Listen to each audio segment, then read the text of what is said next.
Hello student, welcome to this channel. Myself Shreya, your maths faculty at RBM Institute. Hope you all are doing well. I am well too. Today I will be discussing about square and square roots.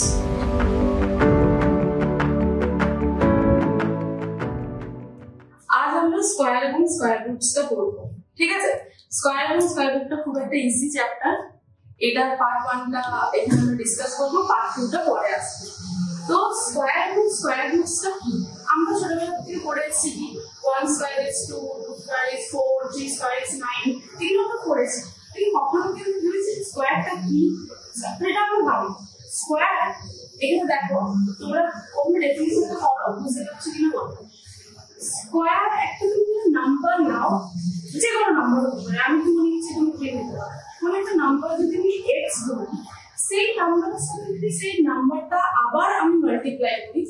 সেইটাকে আমরা যখন যে result আসছে সেটাকে আমরা বলছি square of A number for example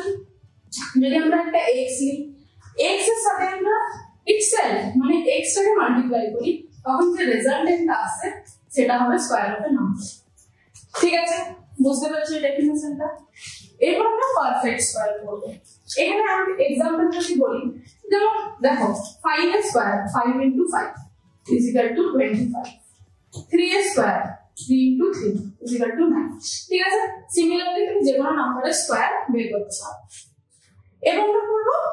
perfect square ঠিক আছে দেখো পারফেক্ট স্কয়ারের ডেফিনিশনটা খুব ভালো ডেফিনিশন তুমি যখন বলছো যে 5 into 5 is equal to 25 তার মানে অ্যাকচুয়ালি তুমি কি বলছো 25 টাকে আমরা 5 এর স্কয়ার হিসেবে লিখতে পারি তাই তো 25 তাহলে আমরা 5 এর স্কয়ার হিসেবে লিখতে পারি 25 একটা ন্যাচারাল নাম্বার নোটিস করো 25 একটা ন্যাচারাল নাম্বার 5 একটা ন্যাচারাল নাম্বার একটা ন্যাচারাল নাম্বারকে আমরা এই 25 কে আরেকটা ন্যাচারাল নাম্বারের স্কয়ারে আমরা লিখতে পারি যখন আমরা এই জিনিসটা করতে পারছি তখন এই যে নাম্বারটা এই নাম্বারটাকে আমরা বলবো পারফেক্ট স্কয়ার ঠিক আছে একটা एग्जांपल করেছি আবার করি 49 টা অ্যাকচুয়ালি কি 7 এর স্কয়ার 49 টাকে আমরা 49 একটা ন্যাচারাল নাম্বার সেই ন্যাচারাল নাম্বারটাকে আমরা আরেকটা ন্যাচারাল নাম্বারের স্কয়ার হিসেবে লিখতে পারছি তার ডেফিনিশন হিসেবে বলি একটা ন্যাচারাল নাম্বারকে আমরা পারফেক্ট স্কয়ার তখন বলবো যখন সেই নাম্বারটাকে আমরা অন্য একটা ন্যাচারাল নাম্বারের স্কয়ার হিসেবে লিখতে পারবো ঠিক আছে এটা কি হবে বলো এটা স্কয়ার এটা তোমরা কমেন্টে জানাও ঠিক আছে এইভাবে একটা নোট আমাদের দেখতে হবে কি দেখো যেখানে আমি এই পারফেক্ট স্কয়ারের ডেফিনিশন বলেছি দেখো এইখানে 5 স্কয়ার আছে 5 into 5 5 টা কিন্তু দুবার আছে ঠিক আছে এখানে 7 টা দুবার আছে তাহলে তুমি একটা জিনিস নোটিস করছো পারফেক্ট স্কয়ারে অলওয়েজ যে কোনো নাম্বারটা একটা পেয়ারে আছে তো রিমার্কস এটাই বলছে যে কোনটা a perfect square number is always expressible as a product of pair of equal factors মানে যদি আমরা কোনো একটা নাম্বারকে পারফেক্ট স্কয়ার বলি তাহলে সেখানে যে সমস্ত ফ্যাক্টরগুলো থাকবে সেটা একা থাকবে না তার একটা সাথী তো হতে হবে তার একটা সাথী নিশ্চয়ই থাকবে যদি 2 থাকে 2 এর জন্য আরেকটা 2 নিশ্চয়ই প্রেজেন্ট থাকবে এখানে 5 থাকলে 5 থাকবে যেমন এখানে আমি 144 টাকে দেখেছি 144 টাকে আমরা 12 এর স্কয়ার জানি সবাই কিন্তু সেটাকে আমরা আরো যদি ভাবি তাহলে 3 into 4 3 into 4 মানে তিনটা দেখো একটা পেয়ার আছে 4 এরও একটা পেয়ার আছে তো এই রিমার্কস তোমাদের সবসময় মনে রাখতে হবে যে পারফেক্ট স্কয়ার হওয়ার জন্য তোমাকে অলওয়েজ আমাদের ইকুয়াল পেয়ার থাকতে হবে এরকম হবে না এখানে যে 4 এর সাথে একটা 4 কিন্তু প্রেজেন্ট আছে একটা 4 যদি প্রেজেন্ট থাকে তখন সেটা পারফেক্ট স্কয়ার হবে না পারফেক্ট স্কয়ার হতে গেলে প্রতিটা নাম্বারের ইকুয়াল পেয়ার থাকতে হবে ঠিক আছে এরপর আমরা প্রপার্টিজ অফ পারফেক্ট স্কয়ার পড়ব ঠিক আছে দেখো প্রপার্টিজ অফ পারফেক্ট স্কয়ার পড়ার জন্য আমরা ফার্স্ট প্রপার্টিটাকে দেখব তোমরা যখন পারফেক্ট একটা নাম্বারের স্কয়ার করো ঠিক আছে এখানে আমি 1 to 10 লিখে রেখেছি এখানে প্রথমে পড়ি কি প্রপার্টিটা আছে তারপরে বোঝা আছে কি বলেছে a number ending with 2 3 7 8 is never a perfect square মানে যে কোনো নাম্বারের শেষে লাস্টের ডিজিটটা যদি 2 3 7 8 থাকে তাহলে সেটা কখনো পারফেক্ট স্কয়ার হবে না কেন হবে না সেটা রিজনটা তোমাদের বলি ফার্স্ট দেখো তুমি 1 to 10 আমি এখানে স্কয়ারটা লিখে রেখেছি তুমি নোটিস করো এখানে লাস্ট ডিজিটটা 1 4 9 ছিল লাস্ট ডিজিট, এখানে 5, এখানে 6 টা আবার রিপিট হয়েছে, 9 টা আবার রিপিট হয়েছে, 4 টা আবার রিপিট হয়েছে, 1 টা রিপিট হয়েছে 0। তার মানে অ্যাকচুয়ালি আমরা যদি দেখি লাস্ট ডিজিট ক্যান বি 1 4 9 6 0 5। এখানে কিন্তু তোমরা দেখতে পাচ্ছ 2 3 7 8 আছে, এটা শুধু 1 থেকে 10 যে কোনো নাম্বার। তুমি যখন 12 করবে 12 into 12 অলওয়েজ 2 into 2 এর 4 ইউনিট ডিজিট তো থাকবে। তাহলে তুমি দেখো 1 to 10 তুমি দেখিয়ে নিলে যে এখানে 2 3 7 8 থাকবে না। তুমি সিমিলারলি 12 করো, 12 এর লাস্ট ডিজিট কি হবে? 12 এর লাস্ট 12 এর স্কয়ার 144, দেখো এখানেও 4 থাকবে। সিমিলারলি 11 এর স্কয়ার করো 121, তার মানে ঘুরে ফিরে এইগুলোই আসবে, সমস্ত নম্বরে এই 6টা নাম্বার আসছে, এই 4টে আসবে না। তাহলে কি এর থেকে কনক্লুশন, যখন তোমাকে এরকম কোন একটা কোশ্চেন বলবে, ফর এক্সাম্পল সাপোজ বললো 122, তুমি লাস্টে দেখলে 2 আছে, হবে না পারফেক্ট স্কয়ার। সিওর শর্ট তুমি এখান থেকে বুঝতে পেরে গেলে যে যে নাম্বারের লাস্টে এই 4টে ডিজিট আছে, সেই ডিজিট গুলো কখনো সেই নাম্বার গুলো যত বড় সংখ্যা সেটা পারফেক্ট স্কয়ার হতে পারে। ঠিক আছে, এর নেক্সট প্রপার্টি দেখো, এটা নিশ্চয়ই বুঝতে পেরেছো। এর পরের প্রপার্টিটা জানার জন্য আমি একটা জিনিস বলি তোমাদের আগে। এটা তোমরা নোটিস করো, এই যে আমি লিখে রেখেছি 10 square is equal to 100, 100 square is equal to 10,000। তাহলে দেখো এখানে একটা স্কয়ারের পার্সপেক্টিভে দুটো, যখন আমরা একটা জিরোর রেসপেক্টে স্কয়ার করেছি সেটা রেজাল্টেন্টে আমাদের দুটো জিরো দিয়েছে। সিমিলারলি যখন দুটো জিরো ছিল তখন 4টে জিরো দিয়েছে, তাই তো? তার মানে আমরা যদি n নাম্বার অফ জিরোস এর স্কয়ার করি, n নাম্বার অফ জিরোস, এখানে আমরা কি পাবো? 2 into n number of zeros, এটা আমরা পাবো তো? ঠিক আছে, তাহলে এটা থেকে আমরা সিমিলারলি কি বলতে পারি, যদি আমরা একটা জিনিস বলি 1000 টা কি অ্যাকচুয়ালি 10 into 10। দেখো প্রথমে আমি বলেছিলাম না, এই যে ইম্পর্টেন্ট রিমার্কসে যে যখন স্কয়ার নাম্বার থাকবে এটা পেয়ারিং এ থাকবে, বলছিলাম তো। এবারে দেখো এটা গুরুত্বপূর্ণ তোমাকে এখানে বলছি। এইখানে দেখো এই 10 এর তো বন্ধু আছে, এই 10 এর নেই, এই 10 একা আছে, তাহলে এই 1000 টা কখনো কি পারফেক্ট স্কয়ার হবে? হবে না। তাহলে সেখানে আমরা কি বুঝতে পারছি যে এইখানে প্রপার্টিটা আমরা অ্যাপ্লাই করব যে a number ending with an odd number of zero is never be a perfect square. ওকে, এরকম সিমিলারলি তুমি অনেক एग्जांपल নিতে পারো, যেমন 20, 2000, এগুলো সমস্ত পারফেক্ট স্কয়ার। ঠিক আছে, এখানে 10টাও কিন্তু নয়, এটা কন্ট্রাডিকশন হতে পারে যে অনেক নাম্বার এরকম হতে পারে যে এটা ফলো করবে, এটা ফলো করবে না কিন্তু তাও পারফেক্ট স্কয়ার নয়, কিন্তু যদি এটা ফলো করে তাহলে কিন্তু পারফেক্ট স্কয়ার হবে না, আমরা সিওর জানলাম। ঠিক আছে, এরপর দেখো, এরপরে নেক্সট প্রপার্টি, আমরা সবাই ইভেন অড জানি, ইভেন অড তো সবাই জানি, 2 4 নাম্বার, 3 5 সবাই নাম্বার। এবার আমরা ইভেন নাম্বার যদি স্কয়ার করব, ইভেন নাম্বার স্কয়ার করলে আমরা কি হবে? ইভেন নাম্বার যদি আমরা স্কয়ার করব, ইভেন এর সাথে যদি আমি ইভেন করি, সাপোজ 2 into 2 ফর एग्जांपल 4, আর কোনো অন্য ইভেন নাম্বার 2 into 8 16, চলো 2 কেন, 2 টা কোন স্পেশাল অন্য নাম্বার, 4 into 6 24। তুমি একটা জিনিস নোটিস করেছো, যে কোনো এটা মাল্টিপ্লাই হয়ে গেল, সিমিলারলি স্কয়ার হবে 4 into 4 is equal to 16, 6 into 6 is equal to 36। যে কোনো তুমি একটা ইভেন নাম্বার নিচ্ছ, সেটা যখন স্কয়ার করছো, সেম যে রেজাল্ট আসছে সেটা কখনো কি অড হতে পারে? একটা ইভেন স্কয়ার কখনো অড হতে পারে না, হতে পারে। তুমি অনেক এক্সাম্পল দেখতে পারবে যে এই কখনো তুমি যদি কোনো একটা ইভেন নাম্বার স্কয়ার করো সেটা হবে না। মনে রাখা দরকার যে আমরা সমস্ত এক্সাম্পল দিয়ে প্রুফ করছি যে এটা পসিবল না। সিমিলারলি অডের ক্ষেত্রেও সেম। এখানে एग्जांपल গুলো আছে করি, দেখো 2 স্কয়ার 4 হয়, আমরা জানি 4 স্কয়ার এটা even, 4 square 16 is even, 6 square 36 is even, 12 square 144 which is even, and 8 square is 64 which is even। ঠিক আছে, সিমিলারলি অডের ক্ষেত্রেও হবে। 3 square 9 which is an odd number, 5 square 25 which is an odd number। তাহলে এখানে এই প্রপার্টিটা fulfil হয়, the square of the odd number is always a odd number। দেখো 7 square 49 which is the odd number, 9 square 81 which is the odd number, 11 square is 121, it is as well as a odd number. ঠিক আছে, এরপরে 5 number problem দেখো, এখানে একটা question দিয়ে তোমাদের বলি, সাপোজ তোমাদের বলেছে এরকম কি একটা দুটো নাম্বার আছে তার মধ্যে কতগুলো ন্যাচারাল নাম্বার লাই করে, এটা আমি এখানে एग्जांपलটা লিখেছি, how many natural number lies between 9 square and 10 square, তো যদি 9 square আমি দেখি 9 square is 81, 9 square is 81, 10 square is 100, তাহলে দেখো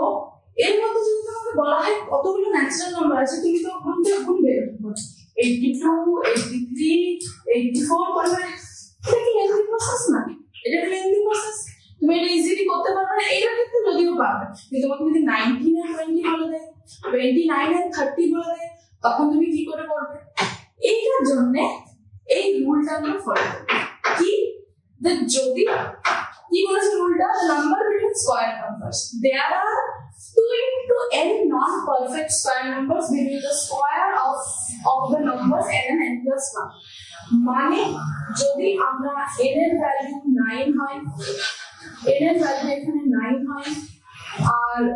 n plus 1 এর ভ্যালু কত হবে 10, তাহলে 9 স্কয়ার থেকে 10 স্কয়ারের মধ্যে actually non-perfect square থাকবে কতগুলো 2 into n, মানে হচ্ছে 2 into 9 equal to 18, ঠিক আছে, এবার আমরা এটার সাথে একটা ভেরিফাই করে নিই, তোমরা একটা বাড়িতে করবে, দেখো আমরা এখান থেকে একটা লিঙ্ক করেই দেখি, তারপর বুঝতে পারবো আমরা এটা কেন করছি, এটা যদি আমি করি 85, 86, 87, 88, 89, 90, 91, 92, 93, 94, 95, 96, 97, 98, 99, দেখো এখানে বলে 18 হচ্ছে, এর উপর কি তুমি পুরো এক্সামে করবে না, তো তাহলে তুমি এটার ক্ষেত্রে দেখতে পেলে যে এই প্রসেসটা আমরা করে নিই, সেটার জন্য আমরা এই রুলটা অলওয়েজ অ্যাপ্লাই করতে পারি, কিন্তু এখানে আমরা একটা জিনিস মনে রাখতে হবে, এই রুলটা তখনই অ্যাপ্লাই হবে যখন কনসিকিউটিভ নাম্বার নিয়ে আমরা কথা বলবো, কনসিকিউটিভ নাম্বার কি, যদি ব্যাক টু ব্যাক যে নাম্বারগুলো আছে, মানে 2 and 3 is a consecutive number, 3 and 4 is a consecutive number, 11 12 is a consecutive number, ঠিক আছে, এরকম সিমিলারলি তোমরা হোমওয়ার্ক করলো, তুমি 11 and 12 এর মধ্যে এবং কমেন্টে করো, ঠিক আছে। নেক্সট প্রপার্টি ইজ পাইথাগোরিয়ান, ঠিক আছে, আমরা সবাই পিথাগোরাসের থিওরাম পড়েছি, ঠিক আছে, পিথাগোরাসের থিওরাম কি বলবো, পিথাগোরাসের থিওরাম যদি আমরা একটা ট্রায়াঙ্গেল নিই, সেখানে পারপেন্ডিকুলার বেস আর হাইপোটেনিয়াস দেওয়া আছে, তাহলে perpendicular square plus base square is equal to hypotenuse square, এটা তো আমরা পড়েছি, কিন্তু এখানে সাইডস এর জন্য পড়েছি, এইখানে স্কয়ার এবং স্কয়ার রুটে পাইথাগোরিয়ান ট্রিপলেটের ভূমিকাটা কি, ভূমিকাটা হচ্ছে এই যেরকম একটা ট্রায়াঙ্গেল এই পাইথাগোরাসের থিওরাম ফলো করে, সেরকম যে সমস্ত নাম্বারগুলো এই যে থিওরামটা ফুলফিল করছে তাদেরকে আমরা বলি পাইথাগোরিয়ান ট্রিপলেট, ঠিক আছে, মানে যদি three natural numbers are said to form a Pythagorean triplet m and p if m square plus n square is equal to p square,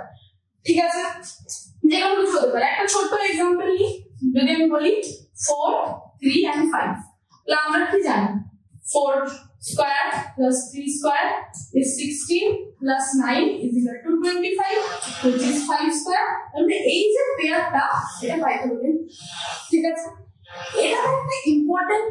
group of numbers আছে যেটা অলওয়েজ ফুলফিল করবে, কিছু জিনিস থাকে যে অলওয়েজ রাইট হয়, ঠিক আছে, যেরকম তুমি কিছু কোশ্চেনস করো যেটা সাবজেক্ট তুমি পারবে তুমি পারবে,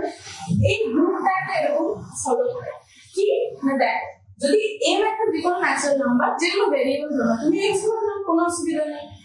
n ধরে নাও, কিন্তু যদি কোনো আমি একটা m নাম্বার ধরি যেটা 1 বা 1 এর থেকে গ্রেটার, তাহলে 2m m square minus 1 and m square plus এর যে গ্রুপটা হয় এটা অলওয়েজ পাইথাগোরিয়ান ট্রিপলেট ফুলফিল করে। একটা एग्जांपल দেখাই, 1 এর জন্য 2 এর জন্য যদি m 2 হয় তাহলে এখানে কি 4 minus 1 is 3, 4 plus 1 is 5 এই যে সেম জিনিসটা হলো আরেকটা দেখেন m এর জন্য যদি m এর ভ্যালু 3 হয় তাহলে কি হবে 2 into 3 is 6 এটা কি হবে 9 minus 8 এটা 10 তাহলে এটা ফুলফিল করছে 6 square plus 8 square equal to 10 square এরকম যে কোনো নাম্বার ফুলফিল করবে ঠিক আছে যদি এই রকম পাইথাগোরিয়ান ট্রিপলেটটা দেখতে পাও ঠিক আছে এটা রিলেটেড একটা কোশ্চেন করব ঠিক আছে আর হোমওয়ার্ক তোমাদের একটা দেব ওটা তোমরা করবে কি বলেছে right the Pythagorean triplet whose smallest number is 8 ঠিক আছে তাহলে দেখো আমরা অলওয়েজ জানি পাইথাগোরিয়ান ট্রিপলেট কি আকার কিরকম দেখতে হতে পারে এই সেটটা তো অলওয়েজ পাইথাগোরিয়ান ট্রিপলেট ফুলফিল করবে ঠিক আছে তো তুমি এখানে যে কোনো একটা জিনিস নিয়ে ধরতে পারো ঠিক আছে যে তুমি এইটা বলেছো যে ওয়ান নাম্বার স্মলেস্ট নাম্বারটা হচ্ছে 8 এবার তুমি এর মধ্যে কোনটা স্মলেস্ট বুঝতে পারছো না তুমি সাপোজ ধরে নিলে এটা স্মলেস্ট দেখতে মনে হচ্ছে মাইনাস আছে কিছু এটা স্মলেস্ট ধরে নিলে তাহলে m স্কয়ার মাইনাস 1 টা তুমি যদি 8 ধরে নাও m স্কয়ারটা কি হবে 9 m এর ভ্যালুটা হবে 3 m এর ভ্যালু যখন 3 হবে তখন এই সেটটা কি হয়ে যাবে 6 এটা হবে তোমার 8 এটা কি হবে এটা হবে 10 এটা পাইথাগোরিয়ান ট্রিপলেট হলো কিন্তু এখানে কি 6 এখানে কি 8 টা স্মলেস্ট রইলো না 8 এর থেকে একটা স্মলেস্ট চলে এসেছে 6 চলে এসেছে তো তাহলে এটা হবে না এই যে আমরা এটা m স্কয়ার মাইনাস 1 টা দেখতে মনে হচ্ছে কিছুটা মাইনাস তো ছোট হবে কিন্তু না তাহলে আমরা অন্য একটা ধরে দেখি অন্য যদি আমি একটা ধরে দেখি সাপোজ এটা দেখতে হলো না এটা পাইথাগোরিয়ান ট্রিপলেট হলো কিন্তু স্মলেস্ট নাম্বারটা ফুলফিল করলো না তাহলে আমরা আবার আরেকটা হিডেন ট্রাই করি তাহলে 2 এর আমরা ধরে নিলাম 8 এখানে আমরা m স্কয়ার মাইনাস 1 টা 8 ধরেছিলাম এটা পসিবল হলো না এই অঙ্কের ক্ষেত্রে যদি এটা মেনশন না থাকতো এটা ঠিক কিন্তু এটা যেহেতু মেনশন আছে না এই অঙ্কের ক্ষেত্রে হলো তো আমরা 2 এর সাথে 8 ধরি m এর ভ্যালুটা কি হবে 4 ঠিক আছে m এর ভ্যালুটা যদি 4 হয় তাহলে আমরা যদি কি দেখতে পাচ্ছি পাইথাগোরিয়ান ট্রিপলেটের 4 যখন হবে তখন এটা হবে 8 এটা 4 স্কয়ার মাইনাস 1 তার মানে কি 16 মাইনাস 1 is 15 আর এটা হবে 16 প্লাস 1 is 17 আর আমরা কি জানি 8 square plus 15 square is equal to 17 square এটা আমরা ভেরিফাই করব দেখো আর এই যে পাইথাগোরিয়ান ট্রিপলেট শুধু হলো না এখানে সত্যি 8 is the smallest number between them তাহলে এই ক্ষেত্রে আমাদের যে m এর ভ্যালুটা 4 is the correct answer ঠিক আছে বাস এইটা বুঝে গেছো এতক্ষণ অবধি যেটা আমি বোঝালাম যদি তোমাদের কোনো ডাউট থাকে তাহলে কমেন্টে জানিও আমি অবশ্যই সেই ডাউটগুলো সলভ করব আর এখানে তোমাদের আমি কিছু হোমওয়ার্ক প্রবলেম দিয়েছি দুটো এটা করো এর পার্ট 2 টা পরে আসবে যেটাতে আমরা স্কয়ার রুটস এর ব্যাপারে পড়বো আর স্কয়ার রুটস এর ব্যাপারে কিছু মেথডস আমরা ফলো করি সেগুলো বলবো ঠিক আছে থ্যাংক ইউ ভিডিওটা ভালো লাগলে তোমরা কমেন্ট করো শেয়ার করো এবং লাইক করো আর যদি কোনো তোমাদের ডাউট থাকে তাহলে নিচে ডেসক্রিপশনের নাম্বারে ফোন করে যোগাযোগ করে নিতে পারো